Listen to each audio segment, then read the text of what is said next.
Dilolostro YouTube channel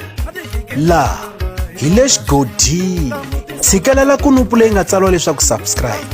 na xitlokwana u fike kona exigodini xa Mapele hi bombisa ririmi rero hi ta tsundzuka leswaku Sayicology mabyongo Jimmy's loko a ta suka le Centurion kumbe a nga ha tirhisana na xiyimbeleri Mr Post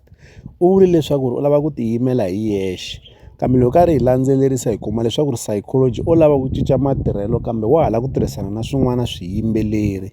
hi ta tsundzuka leswaku eka album ya yena leyi ha ku huma kwala ka Paseka lembe ra 2024 u fika a tirhisana na Dlayanyoka na swin'wana swiyimbeleri swo hlaya swinene kasi sweswinyana wa ha ku endla nkandziyiso eka xiyenge xa mabulu xa Facebook laha nga tivisa leswaku ku na album ya Dlayanyoka leyi nga ndleleni naswona va ta va karhi va tirhisana swin'we kasi ku ta tlhela ku va na album ya Mapele the Boss leyi nakona nga ta va a nghenelelini eka yona se mi ta swi vona leswaku Sayicology u lava ku huma ka xiyimbeleri Mr Post kambe ku va a tirha na swin'wana swiyimbeleri wa ha ri ku yeni emahlweni a karhi a tirhisana na vona leswi swi nga vulaka leswaku swi kona leswi nga endla leswaku Sayicology a teka xiboho xa ku va a hambana kumbexana a nga ha tirhisana na xiyimbeleri Mr Post kambe a nga lavi ku xipaluxa lexi yena a nga xipaluxa kumbexana ku xi boxa u vule leswaku u lava ku tiyimela hi yexe a nga ha lavi ku tirha ehansi ka xin'wana xiyimbeleri ku ri ku hi ku u vula leswaku a nga ha lavi ku tirha ehansi ka xiyimbeleri Mr Post hi lowu nkandziyiso wa kona mi ta hi nyika mavonelo ya n'wina eka xibokisana xa ku tsala eka xona mavonelo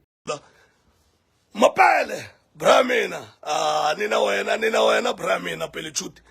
funny this year kuva na big something xa big xa Mapele funny kumeka yi kona album ya Mapele ni 100% ku album ya Mapele ya this year yi ta tlhe na n'wina valandzeli yi mi khoma kahle cause hi fane hi hlayisana loko hi ri vana va munhu hi fane hi khomana hi mavoko hi tshika swa ku sapatelana hi tshika ku godelana guys ni mi rhandza hinkwenu hi ri xigaza forward xigaza mahlweni gaza forward ku ha swin'wana so album yaleyo guys mi tirhi eka swa hi vulavulini ni tirhini lava hisa wa mina Panyarhoro Vadawu Xindendefu Dlayanyoka hayi mpela disele di Dlayanyoka and